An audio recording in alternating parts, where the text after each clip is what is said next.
I want to thank y'all very much for coming tonight.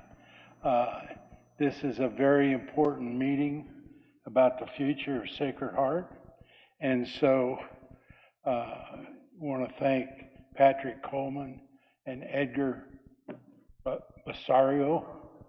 Rosario, I screw up his name all the time. Rosso.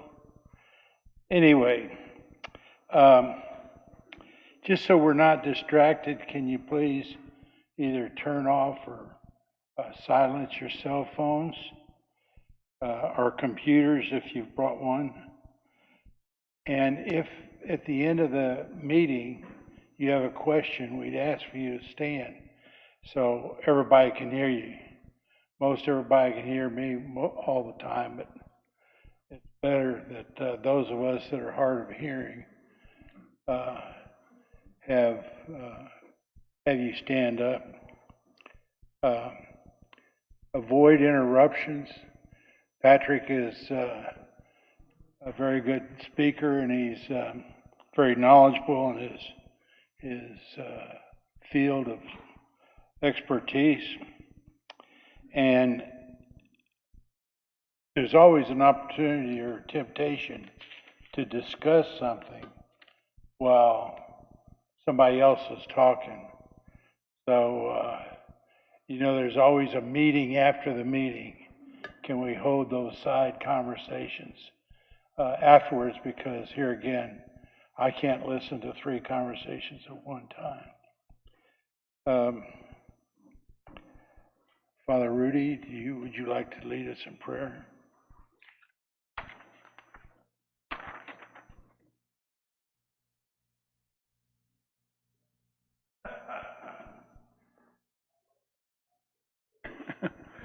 Que en el nombre del Padre, el Hijo y Espíritu Santo. Amén.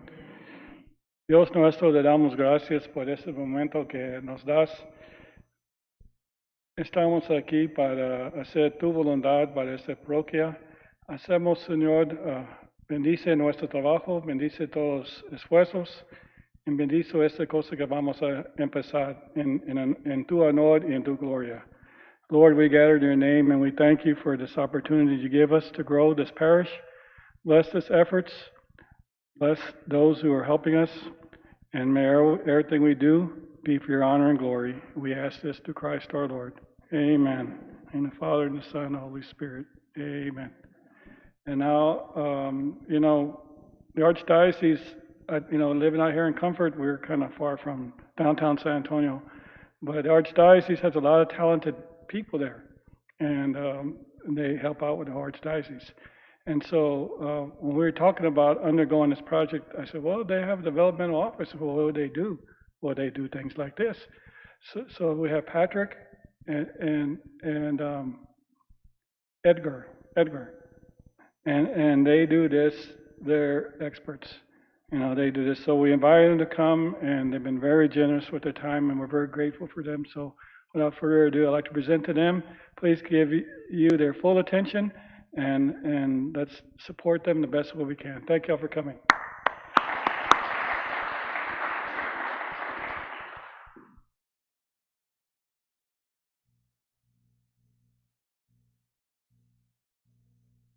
So thank you for inviting us here to speak with you.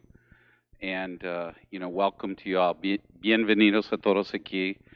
I'm going to do most of it in English. Hablo un poco de español, pero tengo un amigo aquí que habla español mucho mejor que yo. So what we're here to talk about tonight is your desire to build a building, and to talk about really where we go from there with regard to that. And I'm going to really talk a little bit about going backwards in terms of thinking about this. And so I'm just going to start with these couple of notions: invitation, relationship, engagement, welcome, love, thanks, discipleship, and 30 for 30. So it looks like words that I've put up there, but these are really the keys both to building successful parishes and building successful fundraising campaigns. Some people think that the way that you raise a lot of money is by just simply going and asking a bunch of people for a lot of money. And the reality is that doesn't work at all. What works is if people feel connected to something, if people feel like there's a deep relationship there, then they want to become engaged and they want to contribute. And so the first key for us to think about that is that everything begins with an invitation. And after the invitation, there's a relationship, and then there's the engagement. So just imagine, again, for all of us, you're on the first date with someone, you go, what? I think we should get married and have 3 kids. How does that work for you? You know, I haven't seen you in 10 years, but can you give me 200,000? You know, it just doesn't work. And so the things that work in life work in church. We build relationships over a period of time. And once we feel comfortable in those relationships and trust in those relationships, then we're able to ask people. If people want to tie this to a biblical story, the story I always use is the story at the end of the Gospel of John.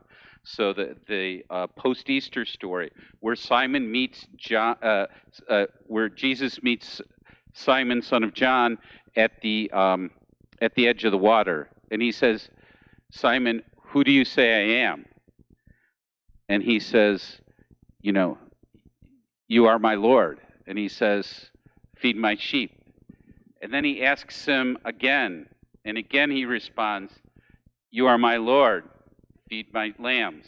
Then he asks him a third time, and at the third time Peter's a little annoyed. Lord, you know all about me. You know that I love you.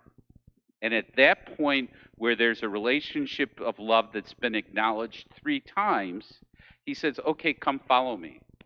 And now you're going to go on a path of discipleship that may take you to places that you didn't expect to go. So no one begins with the ask. No one begins with this. It always begins with a relationship of trust. So when we think of building a parish, when we think of building a campaign, the first thing that we want to think about is that. So welcome, love, thanks, discipleship. I really don't love the word evangelization because I think it brings in too many theological connotations. And really, it's simply at the end of the day, are we willing to invite people to gather with us in prayer, in friendship? You know, when we meet new people, we're technically evangelizing, but we don't call that. We're like, we're at a party and I met 10 people yesterday. You don't go, I was at the party and I evangelized all evening. No, the reality is we're meeting people and we're engaging. And that's why the key there to all of this is 30 for 30. So some of you are familiar with ESPN's 30 for 30. But a lot of the answers to our issues as a church and as a society in a lot of ways are solved by that. How many times do I need to tell someone I love them before I ask them to do anything? 30 times. How many times do I need to say thank you to them? At least 30 times. Over what period of time? At least 30 weeks. So if you're going to do this stuff well, you have to think about that. And again, in the church, sometimes we think, you know what, I put that in the bulletin once. Well, what percentage of the people have read the bulletin? And the answer is 8%. So if our goal is to not hit 92% of the people, then we've succeeded. So if we're going to get our message out there, we have to do it on a regular basis, and we have to do it consistently. Now, I asked this at a meeting last week, but this is really the key part to it, because some people think, okay, you know what we need to communicate? We need to communicate about the building itself, or we need to communicate about bingo night or the fish fry. Not that these are bad things. What you really need to communicate about is why you love this place. What makes this place special? What is going on? And we talked about this, is you have 17 young people going through confirmation that will be confirmed at the end of April. You want to get people excited? Tell those 17 different stories over 17 days to the whole community of why they're standing up to become adults in the Catholic faith. How many of you here know the names of the 5 catechumens that are going to become full members of the Catholic community on Easter? No one. That's what we should. Oh, one.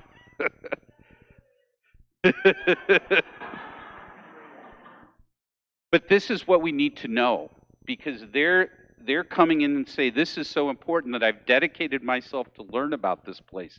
Let's learn their stories and let's challenge that to the community. So it's the same thing in our family. What happens in any one of your relationships if you go an entire year without telling your spouse, I love you?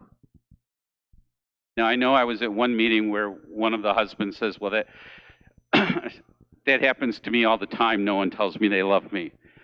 But the reality is it doesn't work out well for us. Or if we don't tell our kids that we love them, or we don't say thank you to people. So let me ask you this, again, in the rule of 30 for 30. What's the average number of times at a parish that we say thank you to our parishioners? Once or twice a year. Doesn't work out well for us. So we wonder why we have challenges. We have challenges primarily because we violate basic rules. So we violate the rule of 30 for 30. So I'm going to take this to the next thing, which is a set of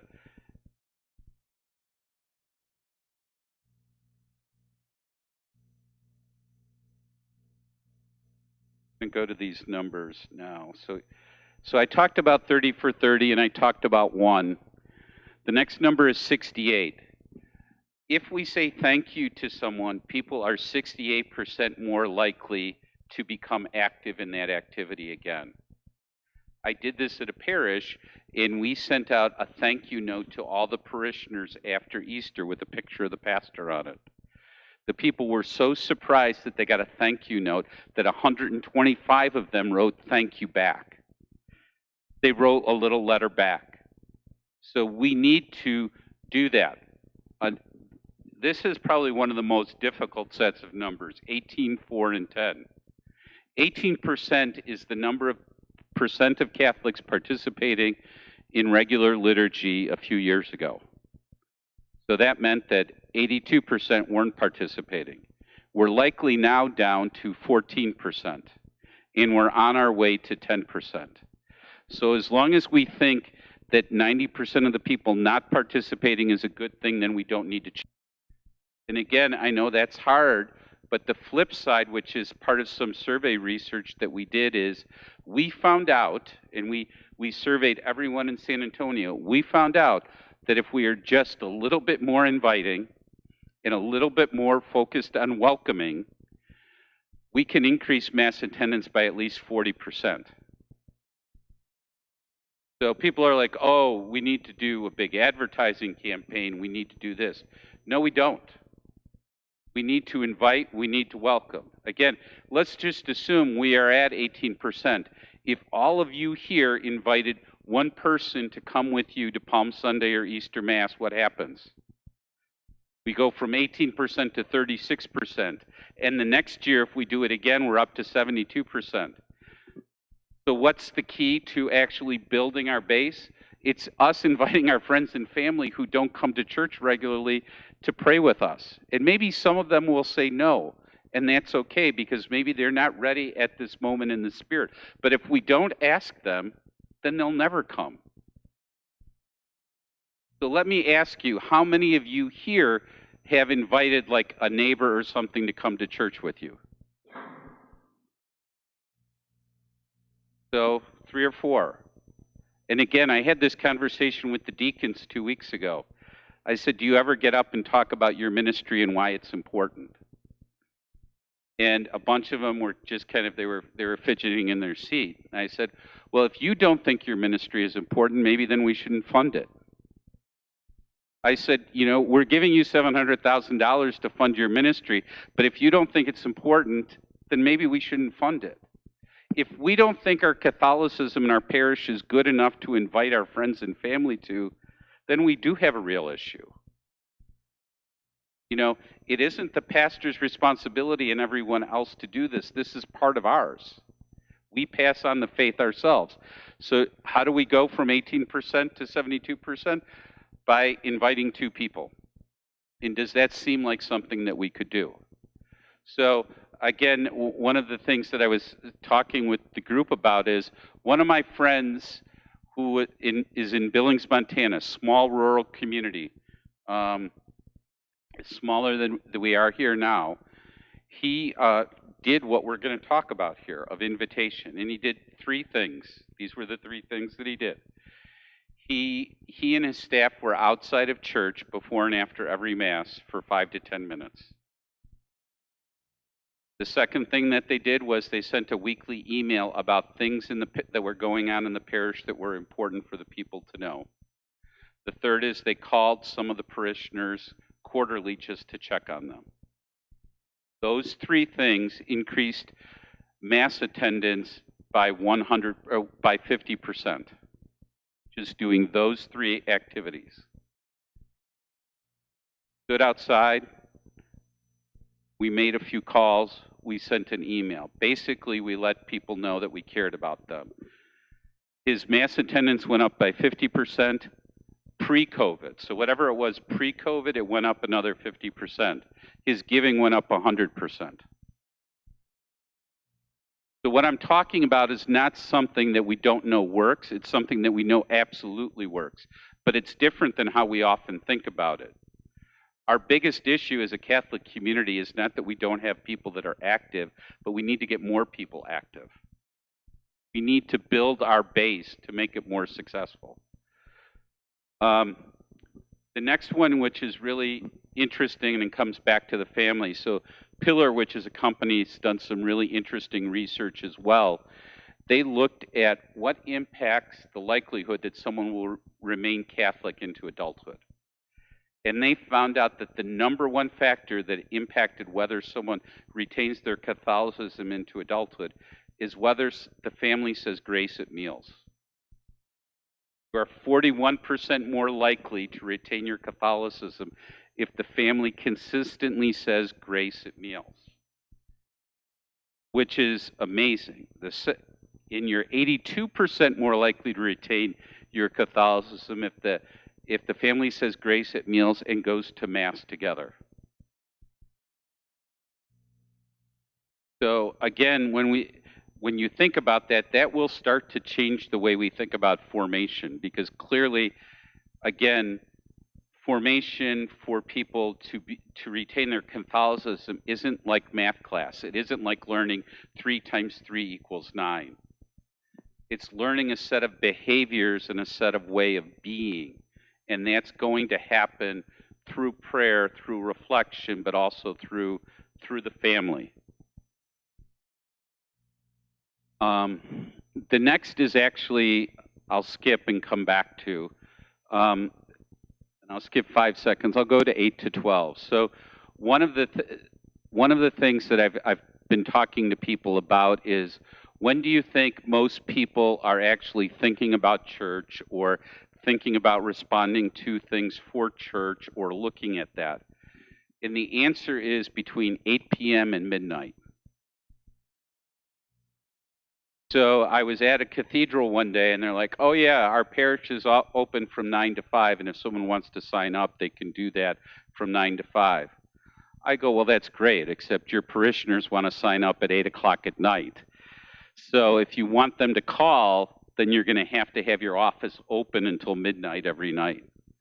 Why is it that way? Because most young people, what they're doing is, they're doing that type of thing, including paying the bills and other stuff, after they're home from work, after they've had dinner, after they put their kids to sleep.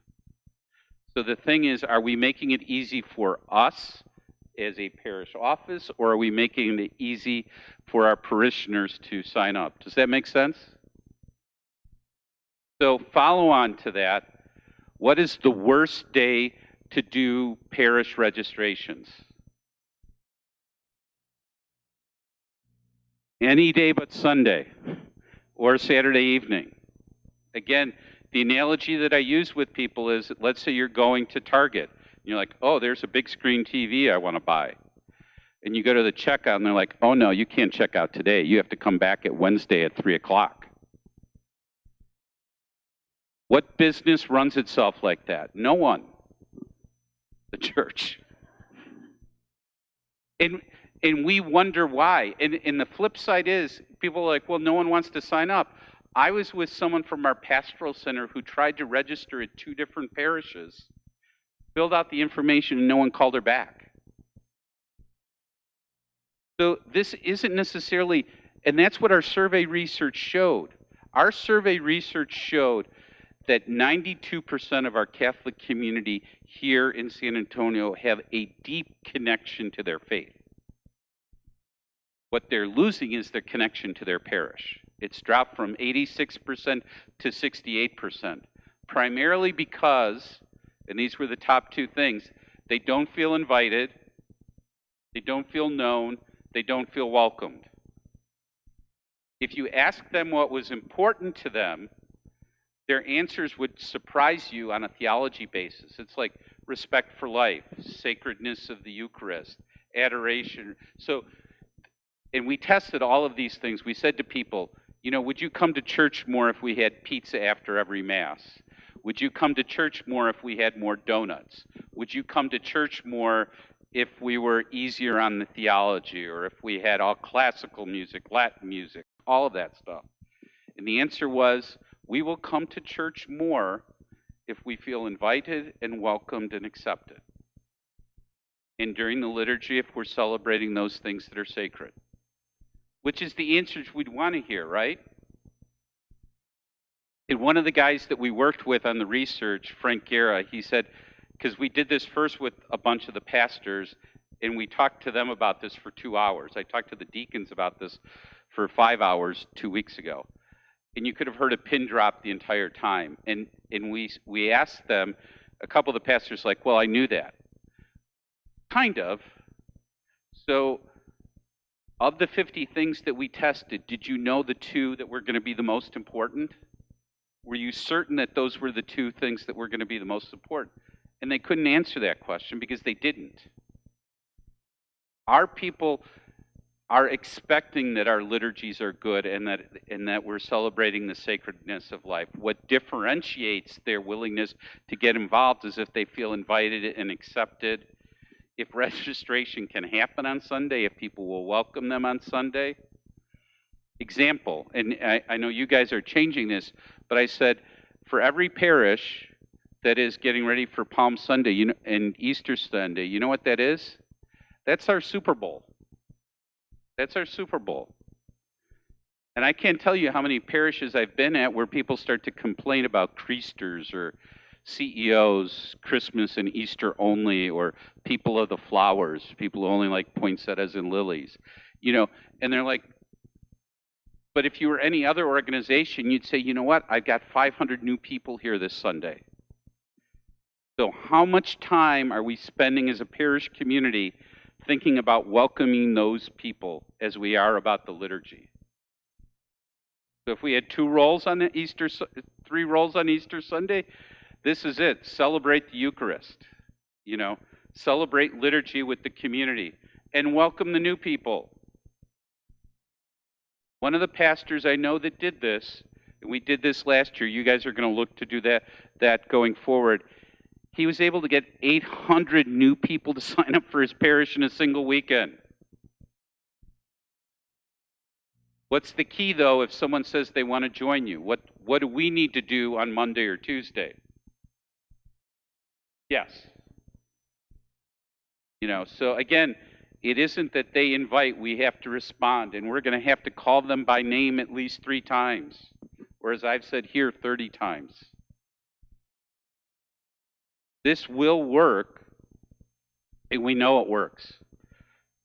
The 5-second rule is, you know, we often use that for food and stuff like that, but again, that goes to the way that we do organize our communications. The reality is if people can't find what they're looking for in the communications between 5 and 20 seconds, they will leave.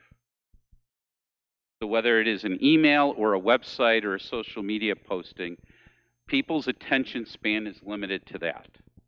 After that, they're not digging. I can't tell you how many parishes we go to and we're looking and it's like, Okay, how do I register? I go through 3 links and the person's like, oh, you can get there.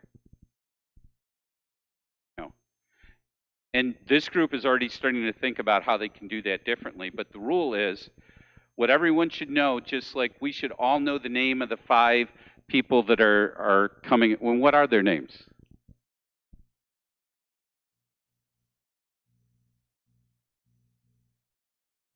Okay. Okay. And what are their names?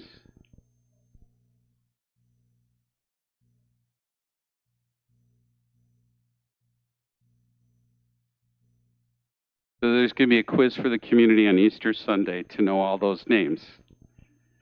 Because they are new members of our community, right? And you do that in your house, right? When you have people that are visiting for Thanksgiving or whatever, you get to know their names. We need to know their names so that they become part of our community. But the 5-second rule, so the other part then goes to, if I went to the website and I looked, I should be able to know what are the 3 most important things going on in the parish this week. And that doesn't mean Mass times. Mass times is like TV Guide. Okay, Law and Order is at 8, Law and Order SVU is at 9, Chicago PD is at 10. You know, whatever it is. We expect to be able to find the TV Guide. But what do we have going on that is important for us to know? Those are the things. So that takes me back to this 100, 500, 1,000. So when we've talked to Ed, and that where we are right now is based on the previous campaign, we have about 100 people that are probably really excited to get started to help with the campaign. Maybe a few less, maybe 80. But the reality is with 80 people, we will not have a successful campaign. It's just an impossibility. So our need is to build our base to at least 500 to 1,000 people. Our real need across the diocese for this Easter is to get more people engaged in the parish. Probably in most parishes, if we really took advantage of Palm Sunday and Easter Sunday and some of the other stuff coming up, we could easily start to get to these numbers, but it's dependent upon us thinking differently. One of the things that I've talked to the priests about and to the deacons about is one of the things that's going to have to shift in our brain is our metaphor of church.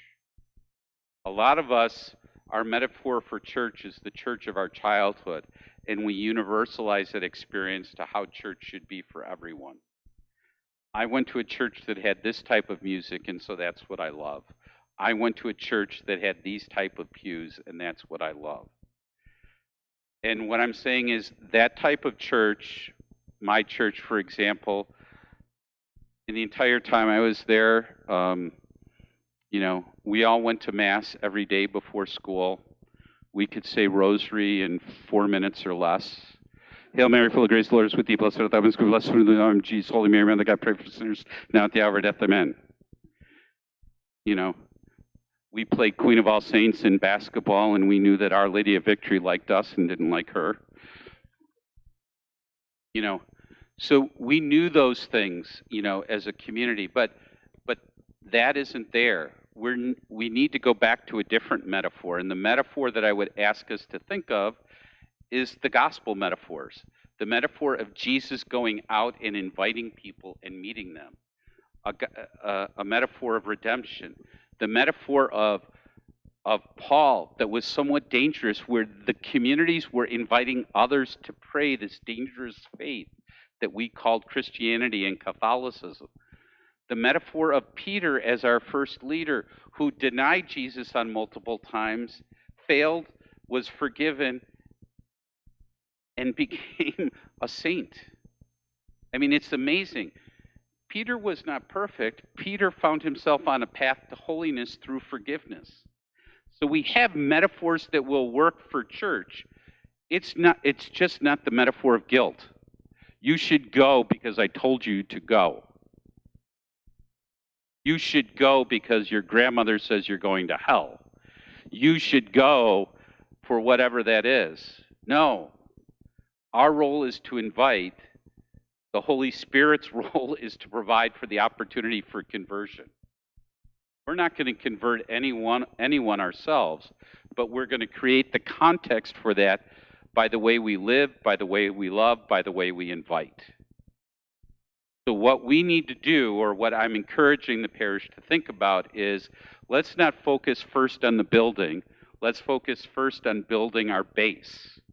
Our base is what will make us strong. Anyone who's done construction knows that if you start to build on a weak foundation, it just doesn't work. It never works. But if you build on a strong foundation, amazing things can happen. For the core people that are here already, you are an amazing community. I'll let Father talk in a little bit about something that's already happened, which is inspiring for where we can go. But what we're really asking people to do is spend time focusing on building the base. And so for your campaign, what I'm encouraging us to think about is, one, is build our base. Get 500 to 1,000 people excited about our parish.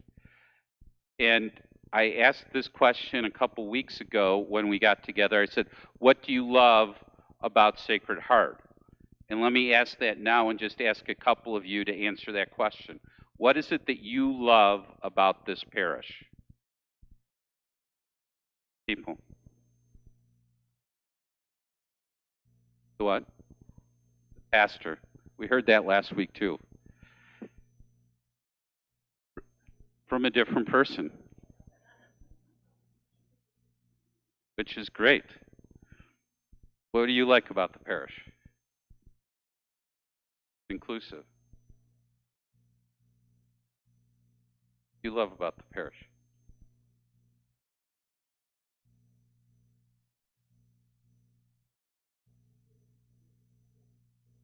You like the welcoming? Okay. Great. So these are all the things that are important. Also, that's going to be important as we go through this is we have to build the base as one community. And by that, I don't mean just an Anglo community. I mean an Anglo community and a Hispanic community as one parish. It will not work if it's two communities and only partial support. Necesitamos solo una comunidad, una parroquia, con personas que hablan dos lenguas, no creen en solo un Dios. Did I say that okay? So this will work if we make it one community that works together to build it.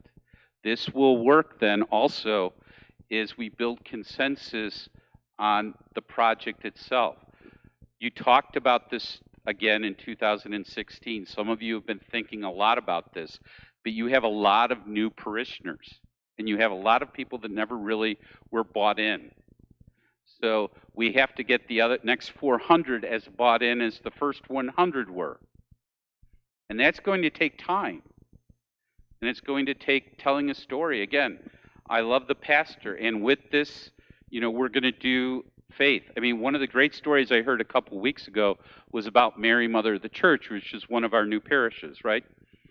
And a priest came over from Spain, and he went there for Sunday liturgy. And he's like, this is just one of the most beautiful expressions of prayer I've ever been part of. And he's like, you know what? There are no walls. Esta es una iglesia sin paredes. Pero esta es una comunidad de amor.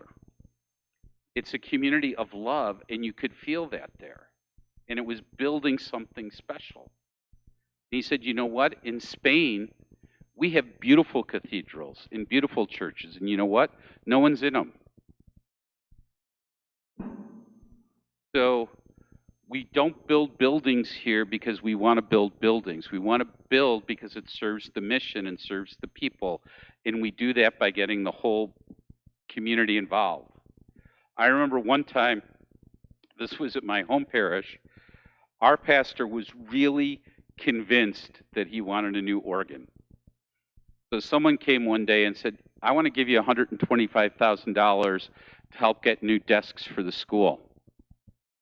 Guess what he said? No. I don't want your money if it's not for the organ. And what I'm saying by that is, and this is more common than you think, is we're convinced of how we want to spend the money rather than listening to the community and making sure that we have consensus. Because maybe if we listen, we're going to have to make some changes. And that shouldn't be a bad thing. Again, take the notion of being in a relationship. You know, whether you're planning a wedding or planning a family event, who gets 100% of what they want? No one. It's a fantasy, and it's a dangerous fantasy.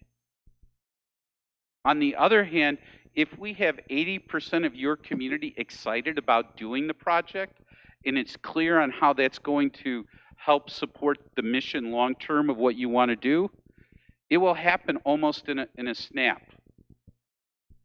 Because again, many hands will make light work. So what we do is we focus first on building the base. Then we focus on building consensus. Then we focus on beginning to share. And you're already a little bit of the way along with that. I don't know, Father, you want to talk about what happened?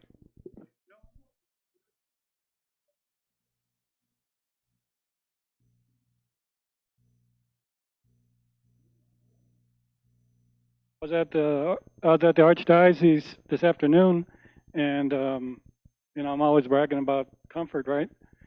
And any chance I get, I'm always, somebody says something about their parish, then I say something about my parish, right? So we were there, and Edgar was there, and he talked to this one priest, and he tells me, hey, you know what? He pointed at a priest. He got this sponsor to do a matching. They're doing something over there in that parish, and he got somebody, you know, congratulations to him. He got somebody that's going to match whatever the people give. And I said, really? How much you give? He says, $100,000, right? And I said, wow, well, you know what? I got more than that. And then he said, what do you mean? I said, I got $1 million. He thought I was joking. I said, no. Somebody came to my office the other day, and they said, Father, you know, we want to see this thing get moving.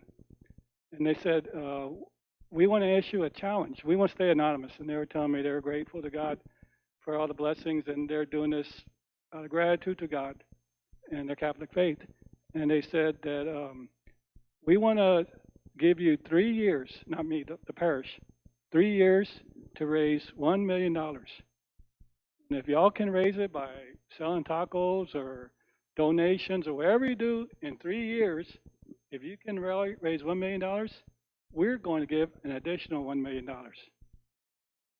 They're good for it. So I told him, I said, well, God bless you. I've never got that big of a donation in my life, you know, right? And I was really humbled by it, and they're going to do that. So I told him, I said, you know what, George is our bookkeeper. I'm going to draw a little line where we are right now. From this point on, that's our 3 years. So let's all work together. And they said, if y'all can raise it, y'all can raise that $1 million, we're going to give $1 million of our money to add to it. So that what we have there? Now things look a lot better, don't they, right? Because I was thinking, oh man, how are we going to do this? It goes up and up and up and up, and well, this is how much we have, and how are we going to raise it? And I was feeling a little frustrated, and a little overwhelmed, you know. And then this happened. So God's good, right? And we got some good parishioners, so I'm real happy. So let's be happy and let's get to work, right? Thank you.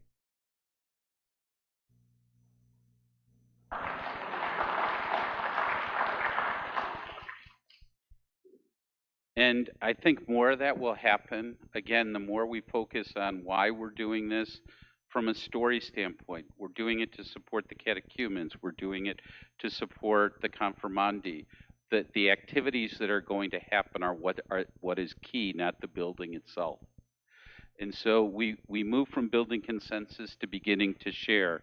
And again, what we'll work on is getting to about 60% of our goal before we start to do a lot of, super publication. The reason is because once we hit that on a quieter basis, we're about 99% sure to hit our goal.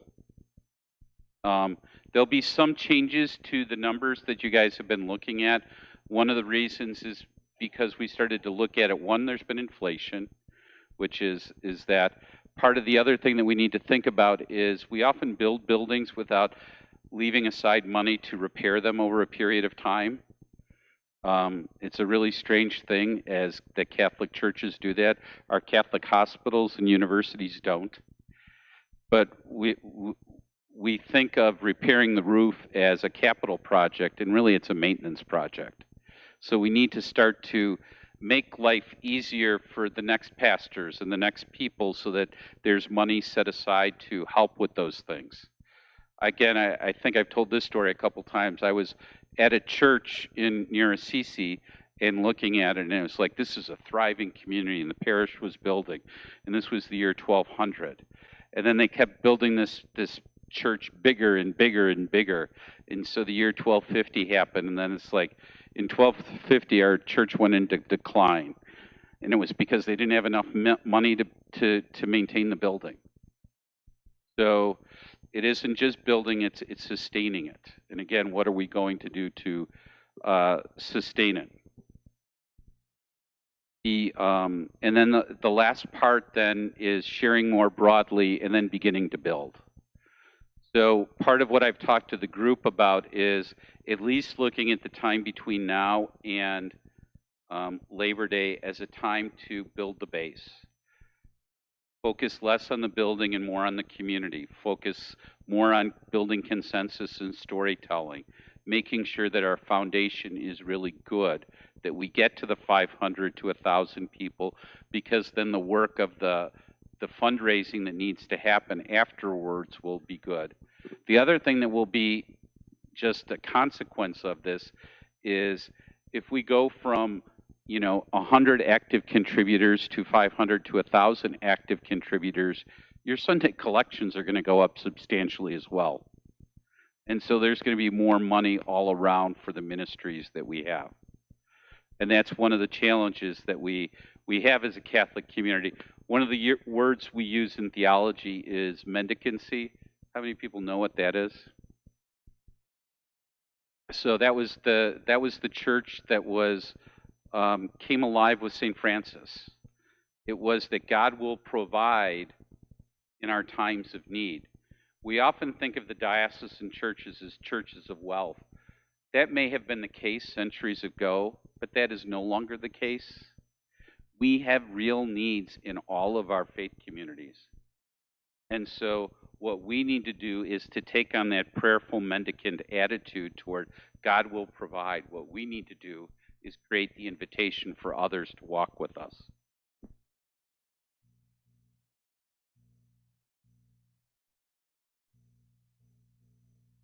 So in terms of getting started, these are the 5 things that I would really encourage the community to think about, is that for the next 3 months, our real focus is on these 5 things. Welcoming, being as welcoming as we can before Mass, after Mass. There's something that I'll let Ed show you that we've created so that people can sign up electronically, either via text or QR code. And again, we want to make that easy. Can people give you their information in about 15 seconds or less? Again, think of this as a first date. On a first date, you don't want someone to say, okay, so where'd you go to grammar school? And what were your grades? And what date were you confirmed?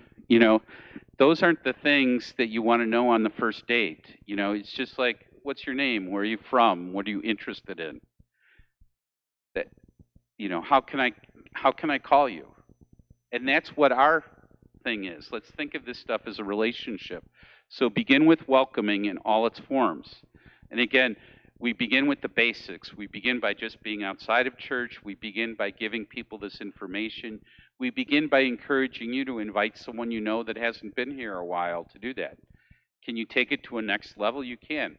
This community has a lot of growth. You can work with the realtors and find out who's moving into the area and send them information. So there's a lot of next steps, but there's a few basic things to start with.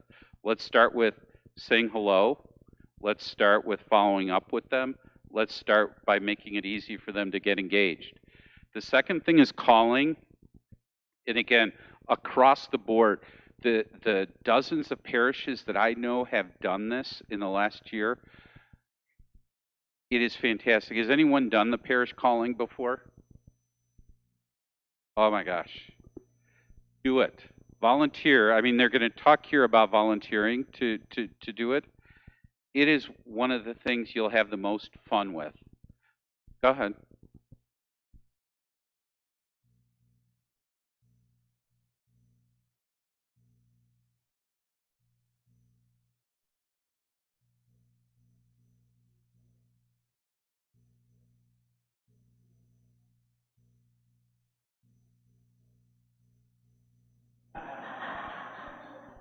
I don't like to do this. Hi. My husband David and I belong to Prince of Peace Church in San Antonio, and we're in the outreach program or ministry. And we had a list of like 10 to 12 couples. These were all strangers to us. We were brand new to the parish. And went to door, knocking on the doors, and introducing ourselves, saying we're from Prince of Peace, and we would like to welcome you back to the parish. And they would invite us in. Some did, some didn't. But if we were invited in, we just sat down and just talked about life and how the Catholic Church was meant to us. And we welcomed back. Come on back. And before you know it, Prince of Peace Parish grew. So it just takes a hello, just sit a few minutes with someone and welcome them back.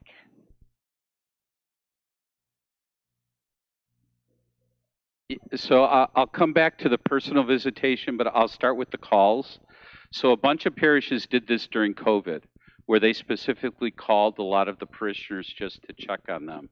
And I'll tell you, many of them who got the call for the parish, they were so thrilled. They would talk for 20 minutes. They would talk for 30 minutes. It's like, this is the first time anyone has ever asked me how I'm doing. You know? And it's simple saying, hi, I'm from Sacred Heart.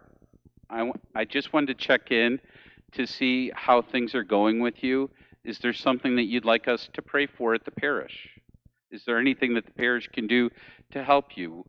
You know, maybe they need a ride to church. Maybe maybe they're homebound and need someone to bring them communion. And some people will not want to take the call, but most people do. My mom got a couple of these calls. She's like, did you know Father John called me last week? That was just amazing. You know, and it's memorable for everyone who gets it. And it's memorable for everyone who participates in it. It's a joy. Just like if you've brought communion to people in their homes and stuff like that, if you've ever done it, it's joyful in that same kind of way because people are so grateful that you're reaching out. So Father Carlos did that up here in New Braunfels. Father Eric did it. I can go on down the list. The only challenge is some places only did it once. COVID went on for more than 1 month, didn't it? So did you not talk to your family the rest of the time? Did you just like call mom once and say, oh, I'll talk to you when COVID's over?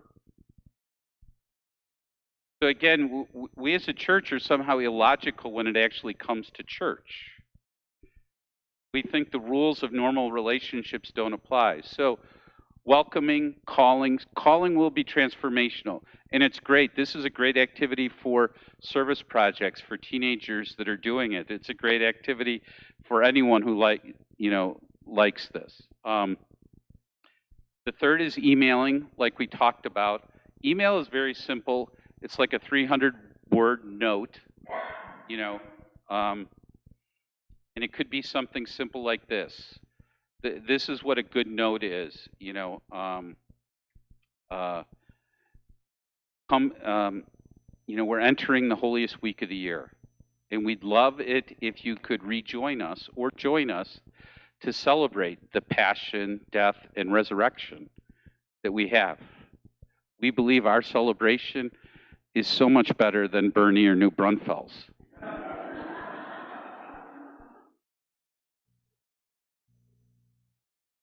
We're celebrating, new confirmande, new elect, new candidates into the Catholic faith.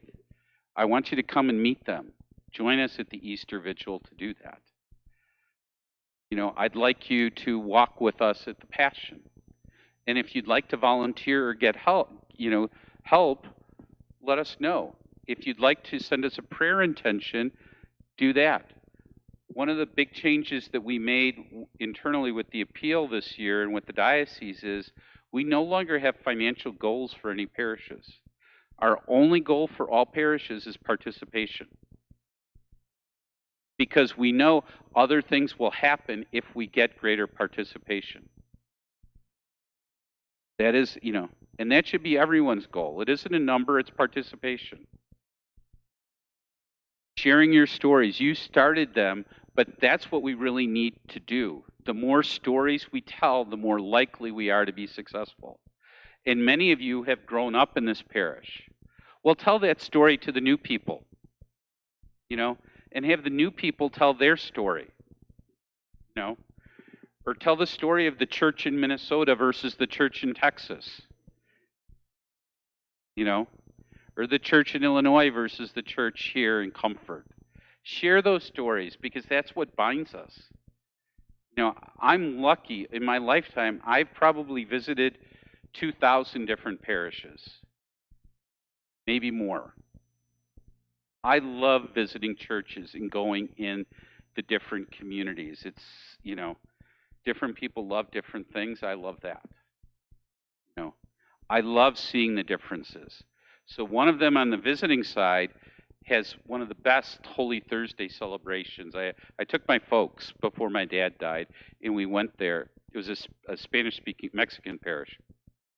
And we went there. Holy Thursday was blown out through the church, out into the plaza, beyond the church. And then afterwards, we had the procession with the Eucharist.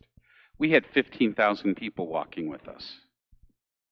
It was just truly a tremendous experience. Do you know how this guy grew this parish, Father Matt? He did one thing. Every August, he asked the parishioners to go knock on every door in the parish and just say hello. And they weren't a small parish to begin with. They were about 3,000 people. In 3 years, it went to 9,000.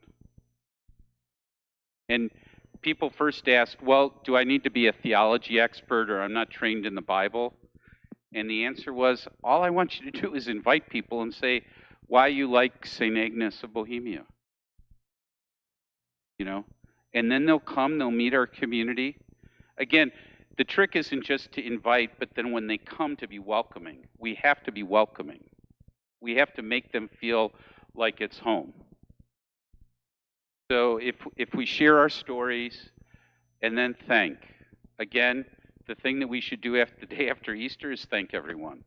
The thing that we need to do to all the people that register is figure out a way to follow up with them. So a couple things, again, if people really wanted to get involved now, one way is to help be part of the welcoming group. Another way is to invite some people that you know. Another way is to consider being part of a calling group to help with that. So I'll turn this over in a second to them, but before I do that, can I answer any questions that you have or get your feedback? Tell me I'm crazy, whatever you'd like.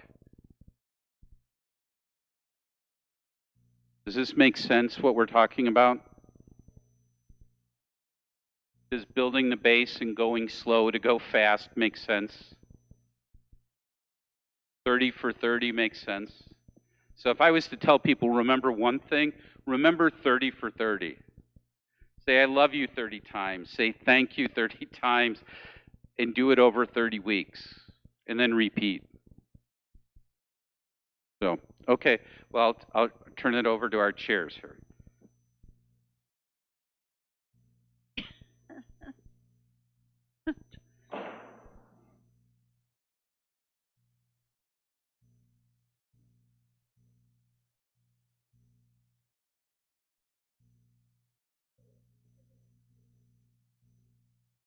Okay, I'm not talking into the microphone. I'm not used to doing that.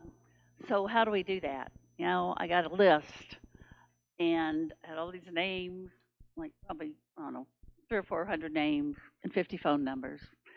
No emails or anything, very little. So, you know, how do we contact people? So we have come up with several, just wait, we're going to start this Sunday with a registration.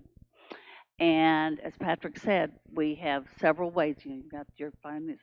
We're going to be passing these out, and so you can all have one. And we'll have these on Saturday and Sunday, this Saturday and Sunday, and next, and possibly the next weekend. And then they'll be out there probably on a permanent basis. But basically, you have Welcome to Sacred Heart Catholic Church. We're a caring community. Invite you to join us on our journey of faith. There are many paths to explore. To learn more or request prayers, please contact Father Rudy, the office, or any parishioner. Then QR code there. If you scan that QR code, it will take you to a registration site for a Sacred Heart. Or you can text word quick to the phone number that's on there, and it will take you also to the registration form. And if you don't like to do any of those things, on the back there's a paper registration. There's registration that you can take and bring back or just fill out and leave the church. From this, and this all has on here that you get phone numbers, addresses, emails. So we're going to be passing these out and talking about this. As Patrick said, you know, Palm Sunday and Easter Sunday is a big time. We're also going to have, I believe Nydia is at least on Sunday, and probably we'll find somehow to do it Saturday, have a computer, laptop out there. And so if someone needs help with something, that's another option they'll be able to have to get registered. When we get as many people as we can registered, we will make up the lists, and that's when the fun part comes. And I have some papers out there, so we're going to need a calling committee. Can't call these people. Hopefully, we'll have several hundred people. We're going to need both Spanish and English. And Beto has also been working. He's going to get help with if there's any of the Hispanic. But like I say, we will have everything in Spanish as well as English. But we do need volunteers. And depending on how many volunteers we get is dependent on how many people you'll have to call. So, you know, if we get just a handful and there's several hundred, it's, you know, we may have to call quite a bit.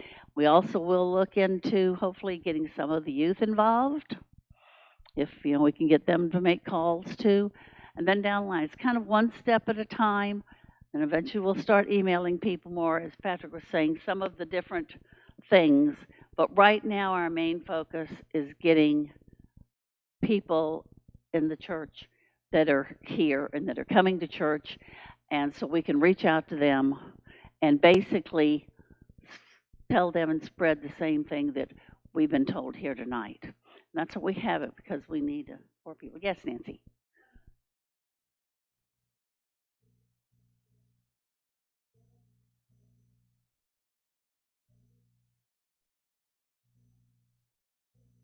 Everybody.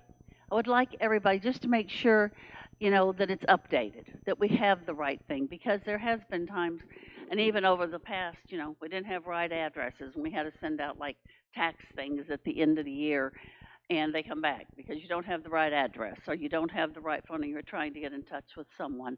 So yes, if you could, go ahead, everybody. Yes, Jen. Yes, I think we do need to have them separate, because I asked that same question when we were filling out the thing, or making this little flyer up, and I both said yes. That way we have a total amount of people. I believe, isn't that a better idea to?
Yes, it will be on the Sacred Heart website.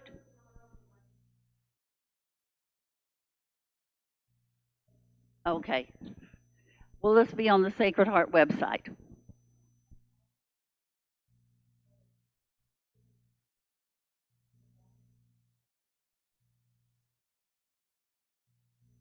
Doing ones for the separate ones for the husband and the wife. In today's world, husbands and wives have separate emails and separate telephones, so it's really important to do both. Yes, and some people check their emails and things more frequently than others. Done it online. How do you know the parish has it? in their- Ah, they-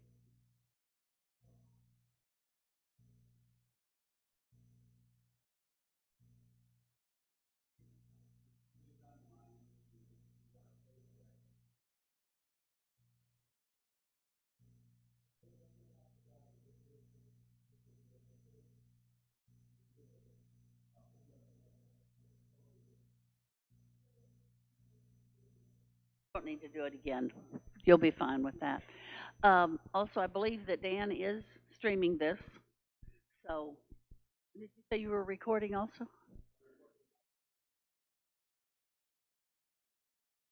Okay.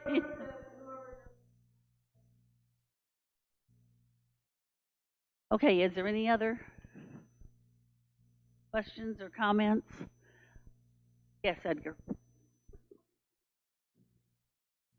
Important is that we should have this in Spanish.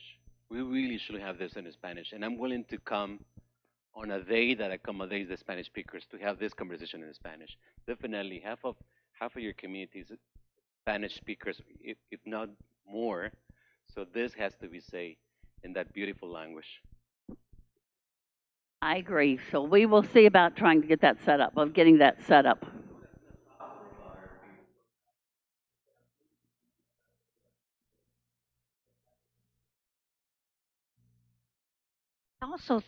I also think much of this has to do with the presentation because saying to me, we want information. We've already said that earlier this year.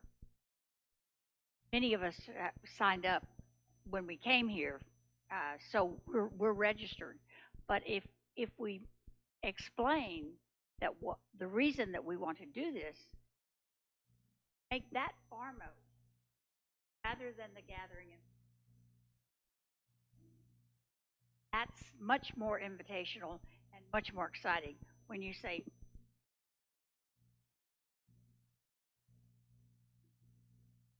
Thank you. We will definitely take that. Get that webinar information. Okay. He's going to forward the email. Charmaine, I appreciate your concern about doing it 3 or 4 times, 30 for 30. I can tell you, being part of this for the last 5 years, we have gone through the church mailing list and calling list, and just recently got Nydia sent us a 700 line document with people on it. There was about 5 telephone numbers. Not your fault, and I'm not sure it's the office's fault. I'm just saying that's the situation. There was no email addresses. So several businesses. So we are going to ask you to do it again on that QR code, and hopefully this time it will stick. Go to that QR code. It's going to say online giving. That's only because they own the software. It's not going to go to the Archdiocese. It's not going to go to the Vatican. It doesn't come to me. It'll only go to the parish. Somehow we got to figure out who has access to it. But anyway.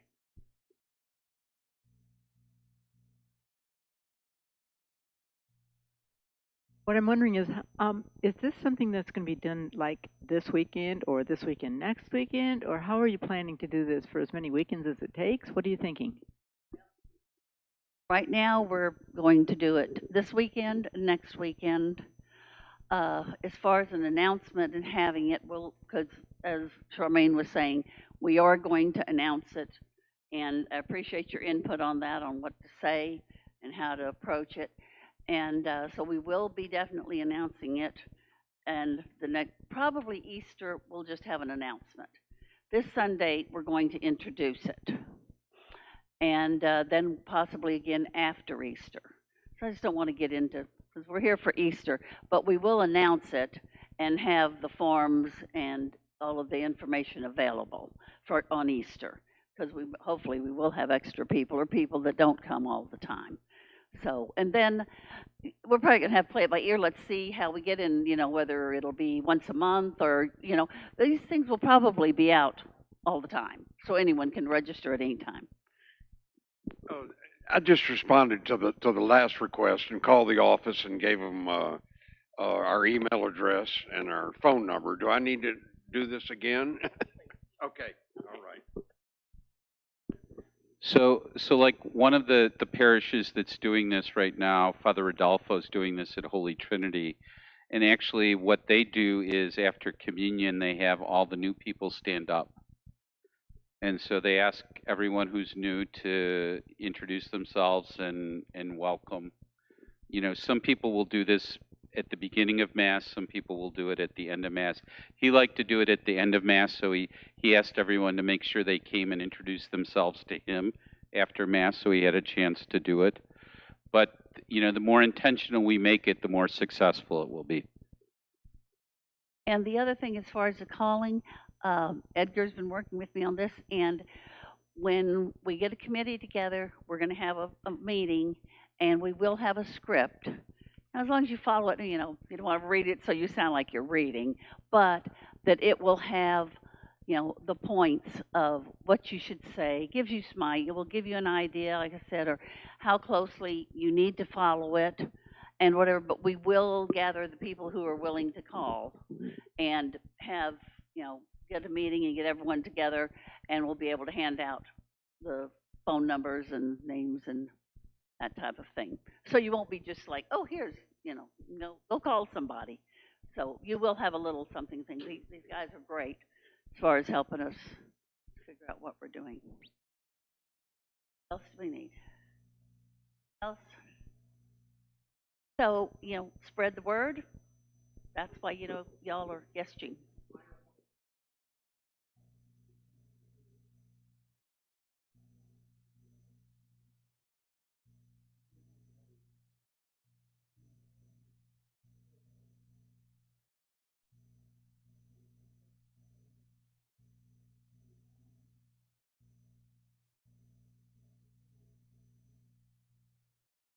Okay, we will.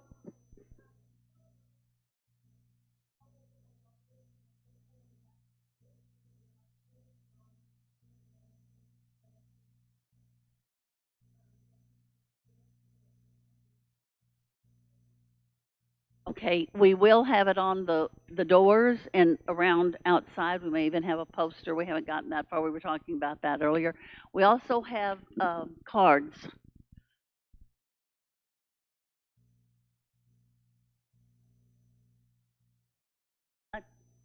here, it's this one. Oh, he gave those out too. Right, we're gonna have the little cards too, so people can take them, put them in their wallet, take it home, and we'll have that information. So even if they don't do it right here, they can take it with it and get them anytime and register whenever. Like I said, if it's at midnight, they can do it at midnight or 6 in the morning, and wherever it's office, you know. And yeah, we can check on that phone. Um, Hopefully, very few people almost don't have lines anymore. But, you know, that's why I said a lot of them don't have landlines anymore. We do, but we know hardly anyone uses it. I think, should we ask, and I'm going to ask you this right now about if we're calling, you think about family members?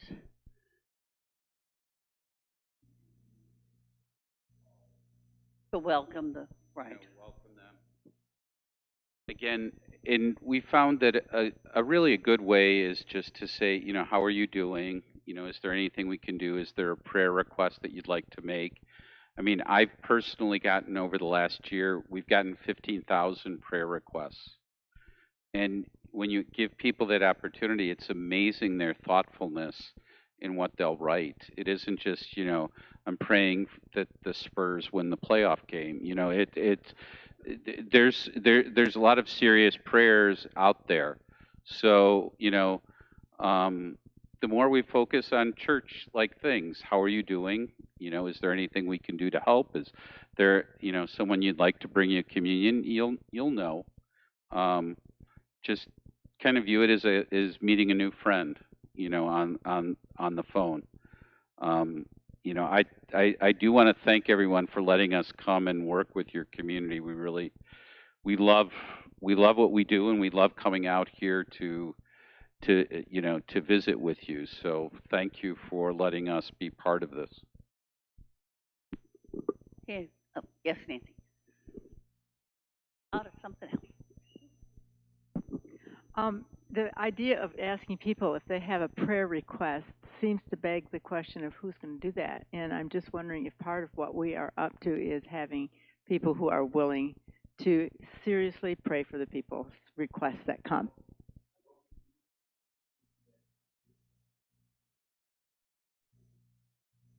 So what you do with the prayer requests is you write them down, okay? And then you put them in front of the altar for offertory. And so they're prayed over during the Mass. And you let the people know that we're going to bring those to our liturgy this coming weekend and pray over those. So what we do with all the ones that come to the diocese is we take them to daily Mass, and then the bishops take them home with them to their private chapels and pray over them over the weekend. So it's actually, it's a wonderful thing. So We thought that they would be, as we got them, and that will be with part of the calling committee, that is, if they have, they'll be able to write the requests down and then turn them into the parish or have it, like I said, we'll work out all the little details, but that yes, for those prayers to be then put in a basket and brought up with the gifts or something. Right, so I knew they would.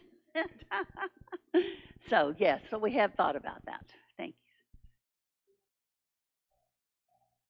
all for coming. And you know, our main thing is that we have been working on this for a long time. We need to have a different approach. You know, the $1 million, you know, challenge, oh, that's great, but I think it's really going to happen this time. We're going to do it. But we need all of y'all's help.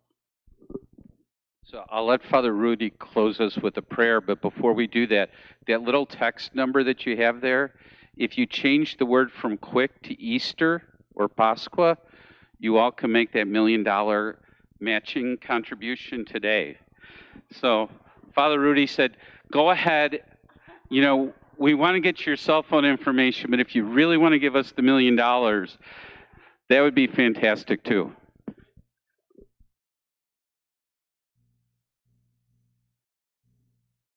Thank you, Patrick. I think y'all will agree with me when I say that the Archdiocese Development Fund is in good hands with Patrick and Edgar, and they come all the way from San Antonio on their free time to do this for them, and let's show them how much we appreciate them, okay?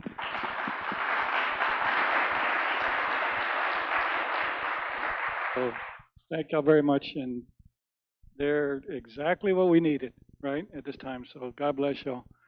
And I really think it's important, like Edgar was saying, that, you know, those people in the Spanish Mass, they're Sacred Heart people too. And everybody has something that they can offer, right? And if we all work together and do what we can do, we'll more than meet our needs. I know we will.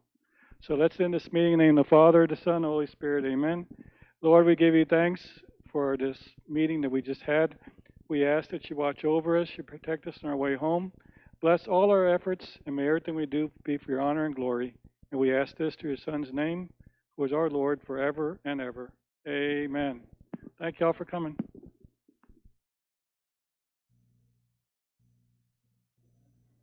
Please be seated.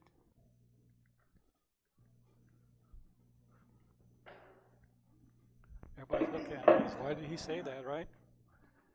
I'm coming over here because I have the microphone. I want y'all to hear what I'm going to say, because if you know, you can hear me better from here from over there, right? Shows you how good God is. You know, I was thinking the other day about this building we want to build, a community center, right? And I was thinking, godly, it's going to be something. I don't know how in the heck we're going to do this, right? So just put it in God's hands. That's all you can do, right? Do your best and put it in God's hands. Well, guess what happened? Came up to me the other day, and they said they want to remain anonymous. And they issued a challenge. So this is the challenge that they issued. That they said that if we can raise in 3 years $1 million, we can raise through fundraising, through contributions, through donations, where they in turn will match $1 million. So they're giving us $1 million in 3 years, guaranteed. But it's with the condition, it's got a little hook that we raise $1 million in one way or another. So when I see George tomorrow, I'm gonna draw a line where our balance is, and I say, okay, it starts right here, and from that point on, we're going to try to do our best, right? So, and they want to remain anonymous, and they want to help us. And so that's God bless you.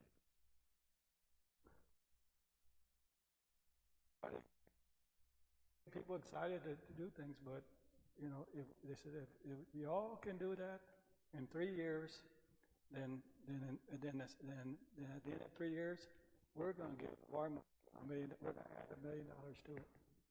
So man, all things are looking much better, right? So spread the word, right? That we need to really support our fundraising, and we really need to encourage people, because I mean that's given to us. Given to us $1 million. Can you imagine that? Just give it to us. But we do our part, right? So I know it's something I couldn't keep within me. I was thinking, ugh. So I had to let it out, right? So I let it out. And then y'all don't forget our meeting tomorrow at 5:30. And they don't even know about it from the Archdiocese. I'm going to call them later today and tell them. I'm sure they're going to be surprised, right? Pleasantly surprised.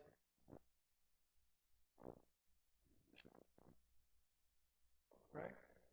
How good God is. So spread the word around and tell them it's not an April Fool joke. It's for sure. This is a post-April Fool joke. No, it's not April Fool joke. It's the truth. It's the truth.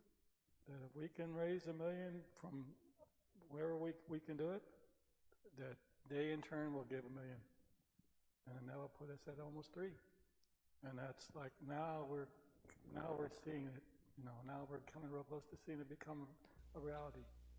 Donations can be made at www.sacredheartcomfort.org. The final Knights of Columbus Lent Fish Dinner will be held April 8th at the Church Pavilion, 114 North Highway 87. Plates are by donation from 5 p.m. until sold out. Shoe donation drop-offs are Tuesday and Thursday, 4 to 7 p.m. at the Pavilion, 114 North Highway 87. A community-wide shoe drop-off will be at the Comfort Park April 22nd and April 23rd. Knights of Columbus Spring Garage Sale. Saturday, April 23rd, 8 a.m. to 2:30.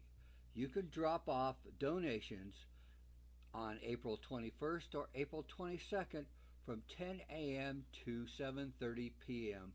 at the Old Church Hall. Please be seated.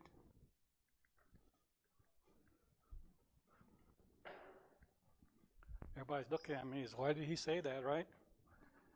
I'm coming over here because I have the microphone. I want y'all to hear what I'm going to say because, you can hear me better from here from over there, right? Shows you how good God is. I was thinking the other day about this building we want to build, a community center, right? And I was thinking, godly, it's going to be something. I don't know how in the heck we're going to do this, right? So just put it in God's hands. That's all you can do, right? Do your best and put it in God's hands. Well, guess what happened? Came up to me the other day, and they said they want to remain anonymous. And they issued a challenge. So this is the challenge that they issued. That they said that if we can raise in 3 years $1 million, we can raise through fundraising, through contributions, through donations, where they in turn will match $1 million. So they're giving us $1 million in 3 years, guaranteed. But it's got a little hook that we raise $1 million in one way or another. So when I see George tomorrow, I'm gonna draw a line where our balance is, and I say, okay, it starts right here, and from that point on, we're going to try to do our best, right? So, and they want to remain anonymous, and they want to help us. And so that's God bless you.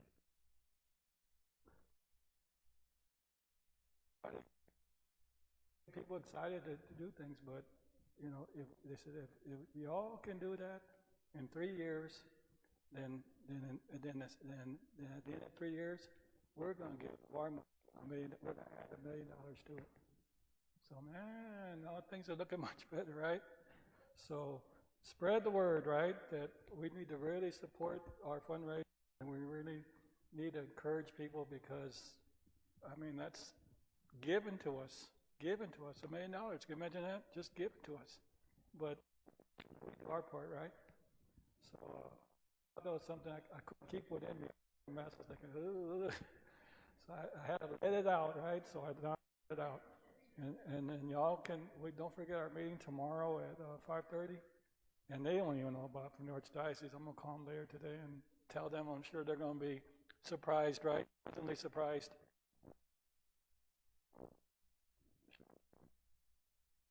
Right? How good God is. So spread the word around and tell them it's not an April Fool joke. It's for sure.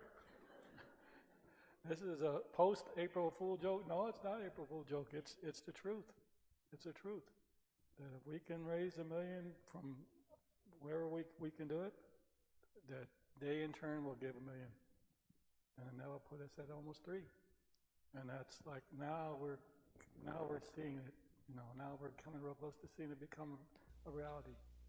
Donations can be made at www.sacredheartcomfort.org. The final Knights of Columbus Lent Fish Dinner will be held April 8th at the Church Pavilion, 114 North Highway 87. Plates are by donation from 5 p.m. until sold out. Shoe donation drop-offs are Tuesday and Thursday, 4 to 7 p.m. at the Pavilion, 114 North Highway 87. A community-wide shoe drop-off will be at the Comfort Park April 22nd and April 23rd. Knights of Columbus Spring Garage Sale. Saturday, April 23rd, 8 a.m. to 2:30. You can drop off donations on April 21st or April 22nd from 10 a.m. to 7:30 p.m. at the Old Church Hall. Please be seated.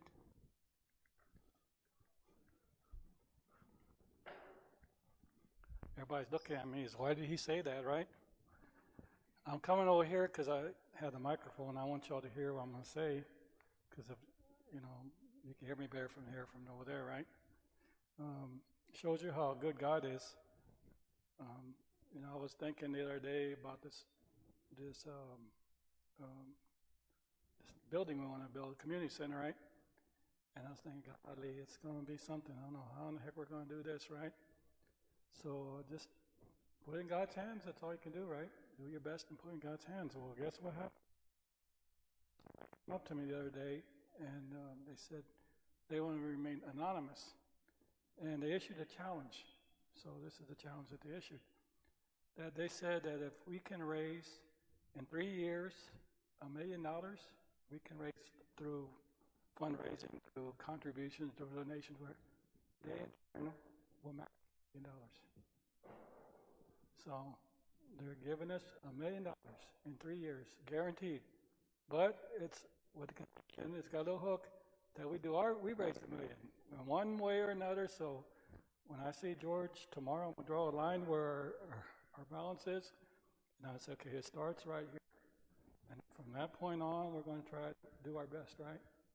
So, and they want to remain anonymous, and they want to help us. And so that's God bless you.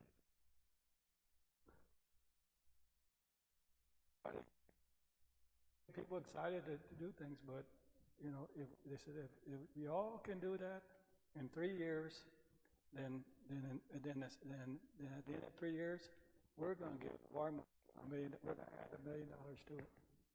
So man, all things are looking much better, right?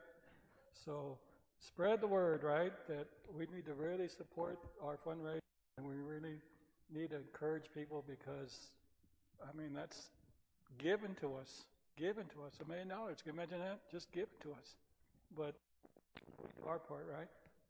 So I thought it was something I couldn't keep within me. I was thinking, ugh. So I had to let it out, right? So I let it out. And then y'all don't forget our meeting tomorrow at 5:30. And they don't even know about it from the Archdiocese. I'm going to call them later today and tell them. I'm sure they're going to be surprised, right? Pleasantly surprised.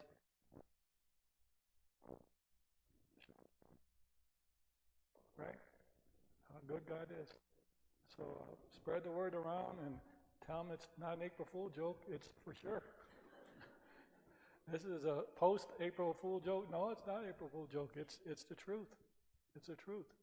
That if we can raise $1 million from wherever we can do it, that they in turn will give $1 million. And that will put us at almost 3. And that's like now we're seeing it. Now we're coming real close to seeing it become a reality. Donations can be made at www.sacredheartcomfort.org. The final Knights of Columbus Lent Fish Dinner will be held April 8th at the Church Pavilion, 114 North Highway 87. Plates are by donation from 5 p.m. until sold out. Shoe donation drop-offs are Tuesday and Thursday, 4 to 7 p.m. at the Pavilion, 114 North Highway 87. A community-wide shoe drop-off will be at the Comfort Park April 22nd and April 23rd.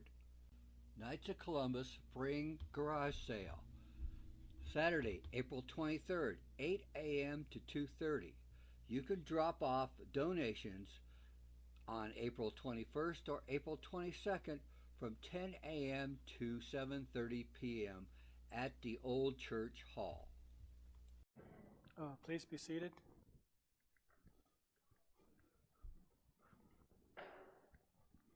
Everybody's looking at me. Why did he say that, right? I'm coming over here because I have the microphone. I want y'all to hear what I'm going to say, because if you can hear me better from here from over there, right? Shows you how good God is. I was thinking the other day about this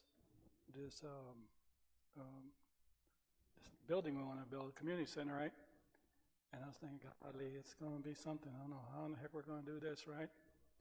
So just put it in God's hands. That's all you can do, right? Do your best and put it in God's hands. Well, guess what happened? Came up to me the other day, and they said they want to remain anonymous. And they issued a challenge. So this is the challenge that they issued. That they said that if we can raise in 3 years $1 million, we can raise through fundraising through contributions to donations where they in turn will match $1 million. So they're giving us $1 million in 3 years, guaranteed. But it's with the condition, it's got a little hook that we raise $1 million in one way or another. So when I see George tomorrow, I'm gonna draw a line where our balance is, and I say, okay, it starts right here. And from that point on, we're going to try to do our best, right? So, and they want to remain anonymous, and they want to help us. And so that's, God bless you.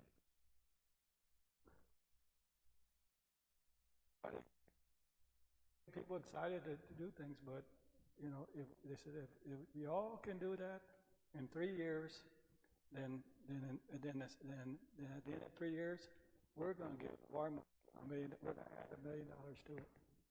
So man, all things are looking much better, right? So spread the word, right? That we need to really support our fundraising, and we really need to encourage people because, I mean, that's given to us, $1 million. Can you imagine that? Just give it to us. But we do our part, right? So I thought it was something I couldn't keep within me. I was thinking, ugh. So I had to let it out, right? So I let it out. And then y'all don't forget our meeting tomorrow at 5:30. And they don't even know about from the Archdiocese. I'm going to call them later today and tell them I'm sure they're going to be surprised, right? Pleasantly surprised.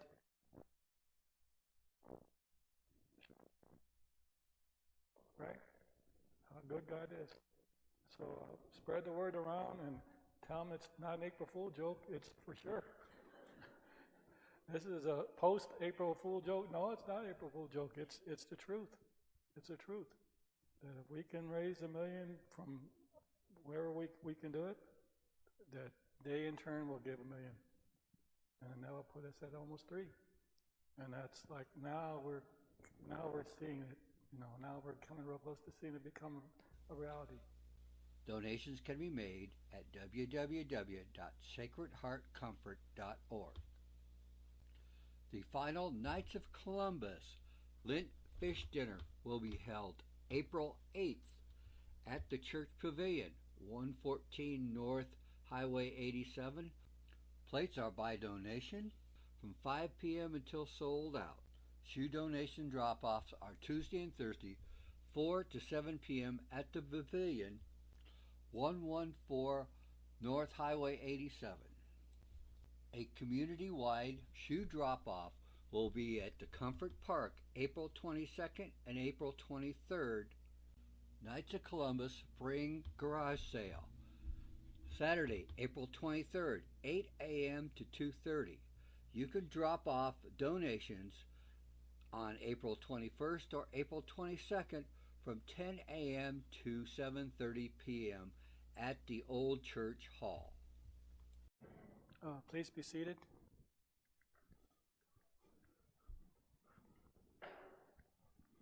Everybody's looking at me. Why did he say that, right?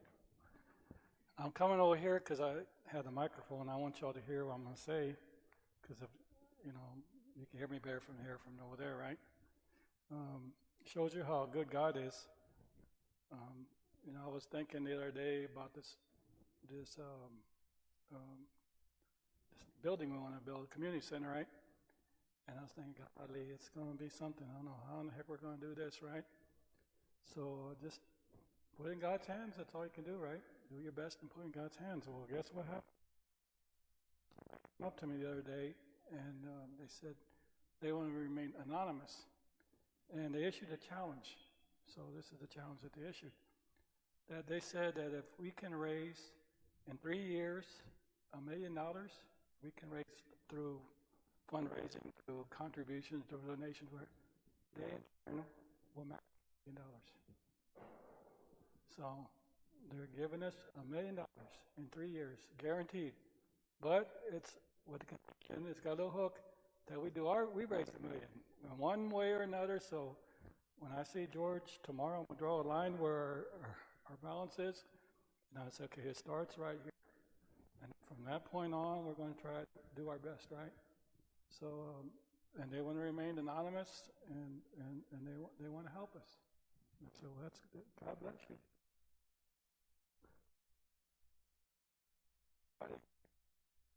People excited to do things, but, you know, if they said if we all can do that in 3 years, then at the end of 3 years, we're gonna get